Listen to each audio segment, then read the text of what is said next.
Have you ever counted down the days until a game was released? You followed every trailer, every interview, every screenshot, you pre-ordered months in advance, and on the day of the release, you finally load the game, and then you realize that what you had in your hand wasn't the game they promised you. Yeah, it's not a pleasant feeling, because a trailer can lie, a demo can be fabricated, a promise can be forgotten as soon as the money hits the account. The video game industry has a problem, and that problem has a name: dishonest marketing. Games sold based on experience that never existed, worlds that were never built, and technology that never worked outside of a controlled demo on a comfort stage. Today we are going to talk about the most controversial cases in video game history, the games that sold us a dream and delivered something completely different. Some improved over time, others never redeemed themselves, but they all share one thing: they taught us to be more cautious, to not believe everything we see, because in a world of manufactured trailers and carefully controlled demos, seeing is not necessarily believing. As always, leave a like to the video and subscribe to the channel. I'm Yugito, and let's talk about it.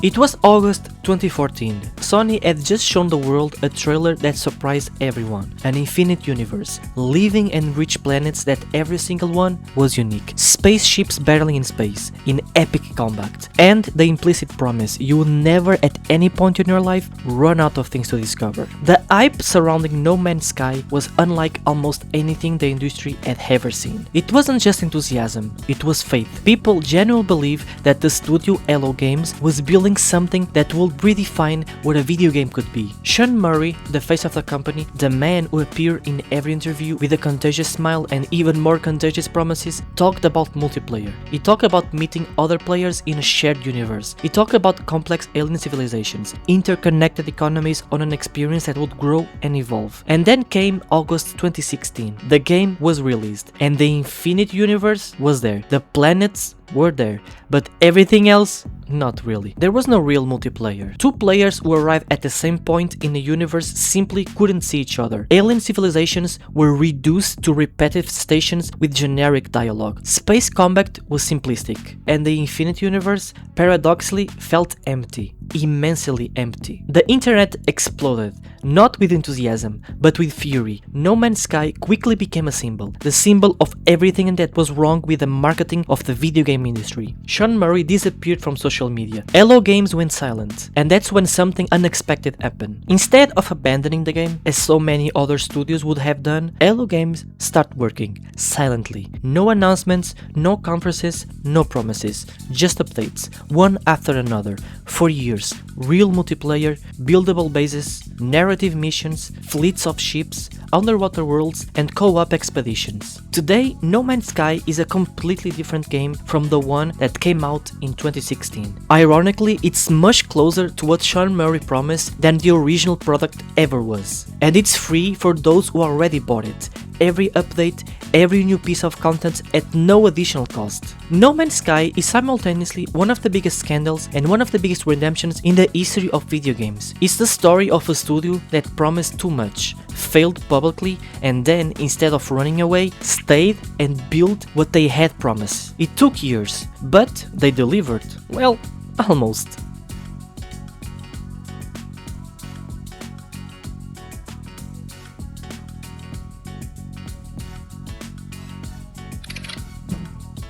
CD Projekt Red, the creators of The Witcher 3, considered by many to be the best RPG of all time, was building a world, not just a game, Night City, a living, breathing cyberpunk world, full of stories, characters, and real consequences for every decision you make. That game was Cyberpunk 2077. The 2018 trailer was a visual shock. The 2019 demo at E3 left journalists speechless. Keanu Reeves appeared on stage and said, "You're breathtaking!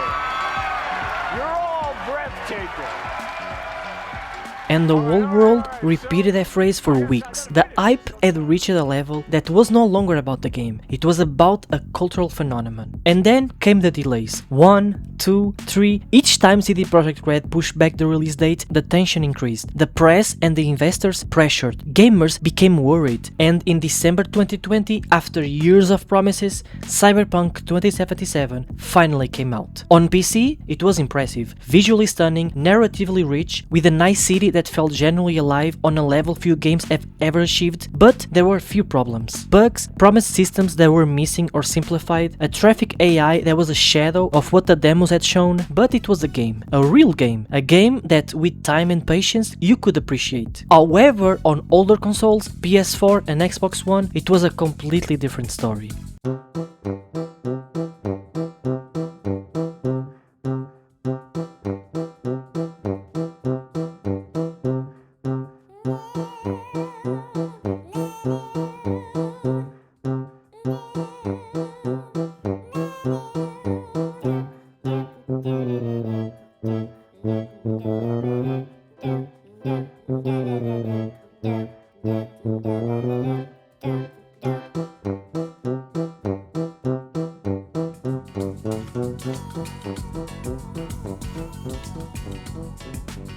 Constant crashes, textures that wouldn't load, NPCs disappearing in the middle of the street, frame rates that made the game practically unplayable. It wasn't a game with problems, it was a broken game. Sony removed the game from the PlayStation Store, CD Projekt Red offered refunds, investors sued the company, and the studio that built its reputation on the promise of treating players with respect saw that reputation crumble in real time. But just like No Man's Sky before it, Cyberpunk 2077 didn't die. CD Projekt Red spent the following years rebuilding, patch after patch, update after update, and in 2022, with the Phantom Liberty expansion and with a 2.0 update, they finally delivered something very close to what they had promised. Redesigned progression systems, improved AI, Night City exists today the way it should have existed in 2020. It's beautiful, it's immersive, it's one of the most detailed worlds that video games have ever created. But there's a version of Cyberpunk 2077 that we'll never be able to play. The version that existed in our heads in 2018. The one the trailer promised, the one that no patch can restore, because that version never existed outside of our imagination. And perhaps that's the biggest lesson of this whole story. The most powerful marketing in the world isn't the one that shows you the product, it's the one that makes you build the perfect product inside your own head. And then it's just a matter of not ruining that image. CD Projekt Red ruined that image, but luckily they redeemed themselves.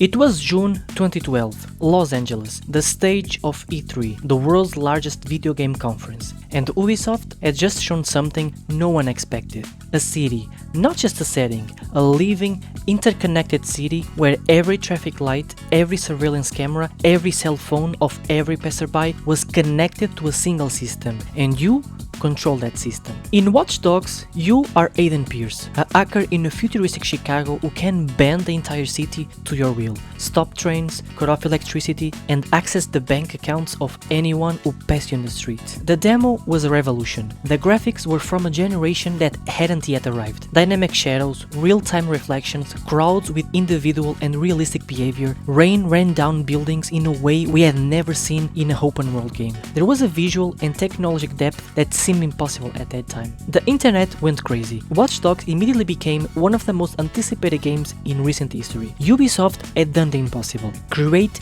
genuine hype for a completely new IP, with no sequels, no legacy, no nostalgia. Just a promise, a visual, technological and narrative promise that seemed impossible not to fulfill.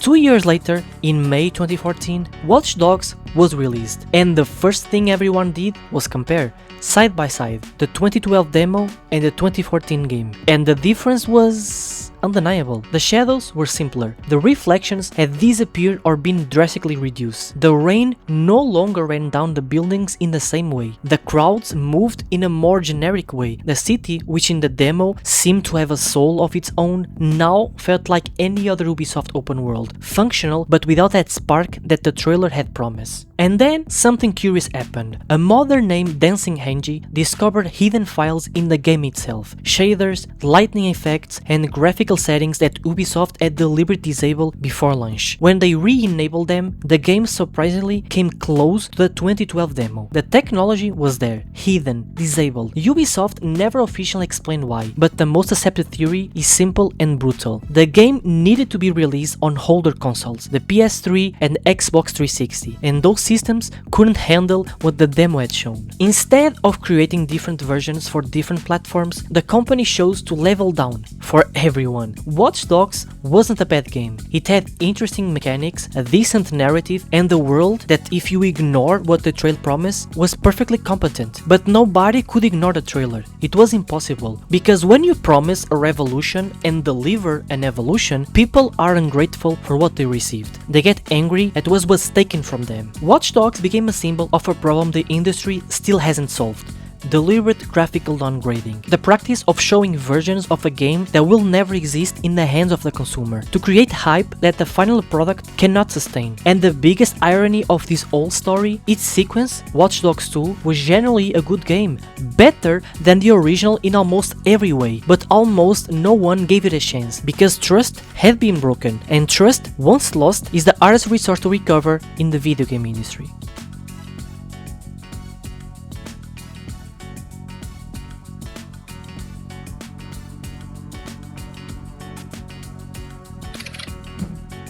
There are stories of disappointment in this video, stories of broken promises, of technology that never arrived, of studios that succumb to the pressure and deliver less than they should have. And then there's The Day Before. The Day Before isn't a story of disappointment, it's a story of fraud, of deliberate, calculated lies sustained for years. It's probably the biggest scandal in video game history, and it deserves to be told in full. The story begins in January 2021. A Russian studio called Fantastic released a trailer for a game called The Day Before, and the trailer was stunning. An open-world survival MMO set in a post-apocalyptic America ravaged by a zombie pandemic. Stunning graphics, dense and detailed world, deep survival mechanics, fluid combat, a huge city to explore, loot and dominate. The trailer exploded. The Day Before instantly became the most wishlisted game on Steam's history. Millions of people wanted that game. They needed that game. And for 3 years, Fantastic fueled that desire with new trailers, new promises, new release dates, which were constantly postponed with different excuses each time that in retrospect were clear warning signs. Mainly because each delay came with stunning new images just to keep the hype alive. But then the community started asking questions. Specialized journalists began investigating. Something was wrong. The studio was too small, the resources were too limited, but the promises were too big. Several content creators publicly warned that something didn't add up, that the game being shown couldn't be real. They were ignored, attacked in the comments by fans who didn't want to listen. And then December 2023 arrived. The Day Before finally came out. After 3 years of waiting, hype, wishlists and promises, what reached players' hands was not an MMO. It was not an open world, and definitely it was nothing like what the trailers had shown. It was small, empty, technically broken extraction game with basic mechanics and a world that fit into a fraction of what any trailer had suggested. The servers crashed within the first few hours. Bugs were constant. Players requested refunds en masse. And just 4 days after launch, yes, 4 days, Fantastic announced it was shutting down. The studio closed. The servers were shut down. The Day Before ceased to exist less than a week after its release. 4 days, 3 years of promises, and 4 days of reality. The investigations that followed painted a disturbing picture. Former employees described a chaotic work environment without clear direction, where much of development was done by unpaid volunteer workers in exchange for promises of profit sharing. Profits that never came, because the product was never what it promised to be. The Day Before wasn't a game that failed, it was a game that never existed. The trailers were a carefully constructed illusion to generate hype, sell pre-orders, and attract media attention. And it worked. For 3 years, it worked perfectly. The question that remains, and which the industry has yet to answer, is simple and unsettling. How did a game that never existed become the most desired in Steam history? How were millions of people deceived for 3 years without anyone, no platform, no regulator, no consumer protection mechanism being able to stop it. If you pre-ordered it the day before, don't be ashamed, because you simply believed. And believing isn't a weakness, it's human. The weakness was in those who knew the game didn't exist and decided to sell it anyway. In the end, the day before fulfilled at least one promise: the name. Because the game they promised never arrived. We were eternally stuck in the day before, waiting for something that never existed, and probably never will. The day before lasted 4 days, but the damage it left will last much longer.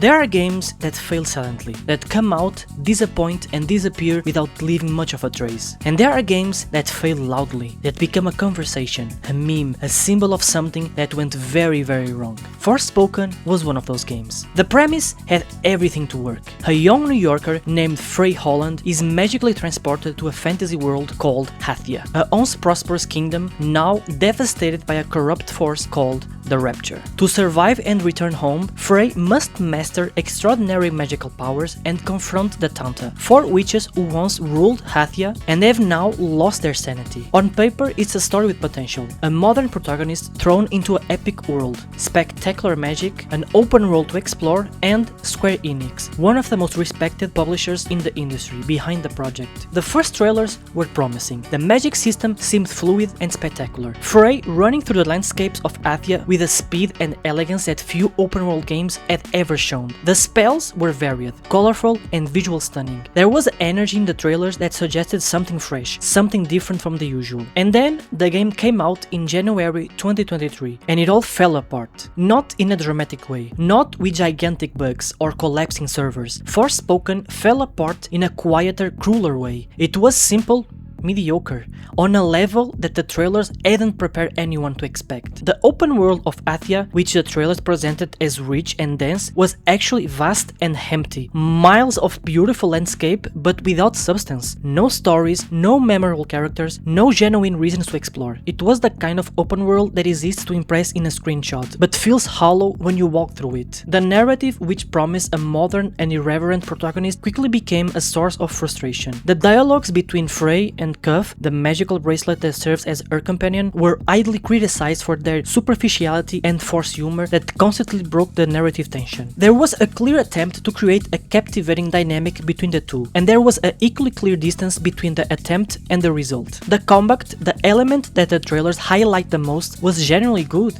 fluid, spectacular, satisfying, but even the best combat system in the world can't sustain an entire game when everything around it fails to create reasons to continue. The sales were disastrous, reviews were devastating, and Square Enix, in a statement that few expected, publicly admitted that Forspoken had fallen well short of commercial expectations and that the game's failure had a significant impact on the company's financial results. Luminous Productions, the studio that developed the game, was created specifically to make Forspoken. It was a statement project, a declaration of intent, and when the game failed, the studio was absorbed back into Square Enix and ceased to exist as an independent entity. People lost their jobs, a studio ceased to exist, and the game that generally had something interesting at its core, that magic system, that extraordinary mobility, was buried under the weight of everything that didn't work around it. Forspoken wasn't a fraud like the day before. It wasn't a deliberate downgrade like Watch Dogs. It was something different. It was a game that believed in its own trailers, that convinced itself that the vision was enough, that the beautiful world spoke for itself.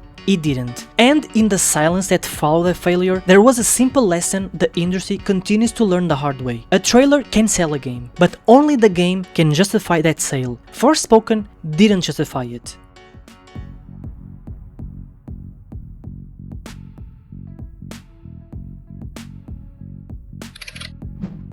There are names in the video game industry that serve as guarantees. Studios whose track record is so consistent, so impressive, that the mere fact of their name appearing in a trailer is enough to create genuine anticipation. Arcane Studios was one of those names. The creators of Dishonored, Prey, and Deathloop, intelligent dense games with interconnect systems that reward creativity and experimentation, games that respected the player's intelligence, games that even years after release continue to be acclaimed. So when Arcane announced REDFALL, there were genuine reasons reasons for excitement: an open world, co-op system, vampires, and the promise that Arcane would bring its signature. The trailers were energetic and stylized, an isolated American island cut off from the rest of the world by vampires who had blocked out the sun itself, 4 playable characters with unique and complementary abilities, creative combat that promised multiple approaches for every situation, and that unmistakable feeling that Arcane was doing something different, something only they knew how to do. And then May 2023 arrived, and REDFALL came out, and the silence that followed was deafening. There was no offline mode, a decision that itself alienated a significant portion of the players. In a perfectly viable single-player game, you were forced to always be connected to the internet. If the servers went down, you wouldn't play, but that was just the beginning. The anime AI, to use the kindest word possible, vampires that stood still in front of walls, human enemies that didn't react to shots until they were hit multiple times, creatures that got stuck on basic geometry and simply stopped working. It wasn't just disappointment for the 2023 game, it was just incomprehensible for a studio with Arcane's legacy. The open world, which the trailers presented as alive and dangerous, felt empty in an almost melancholic way. REDFALL's island had the structure of a modern open world, icons on the map, side missions, points of interest, but it lacked the soul that Arcane always knew how to put in its games. There was no sense of discovery, no pleasure in exploring a space that was built with intention and detail. It was a generic open world with the Arcane label stuck on top, and the systems that defined the studio's identity, creative freedom, and multiple approaches were present only as ghosts of a game that could have been and never became. The reviews were brutal, sales were weak, and Microsoft, which had acquired Bethesda and with it Arcane in 2021, reacted in a way that few expected. In May 2024, exactly 1 year after the release of REDFALL, Microsoft announced the closing of Arcane Austin, the specific studio that had developed the game. Dozens of people lost their jobs. A studio with years of history and a list of games beloved by critics and players ceased to exist. REDFALL didn't just kill a game, it killed a studio. And this is where the story gets truly sad, because REDFALL doesn't seem like the result of malicious intent or deliberate dishonesty. It seems like the result of something more common and more insidious in the industry. A studio making a game that wasn't the game it wanted to make, trying to adapt its identity to a genre and a business model that weren't its own, and failing at that adaptation in a way that no patch or update could fix. Arcane Austin tried to make a co-op open world game with vampires. What Arcane Austin knew how to do and what the world wanted from it, it was something completely different. Sometimes the biggest mistake isn't overpromising, it's promising the wrong thing.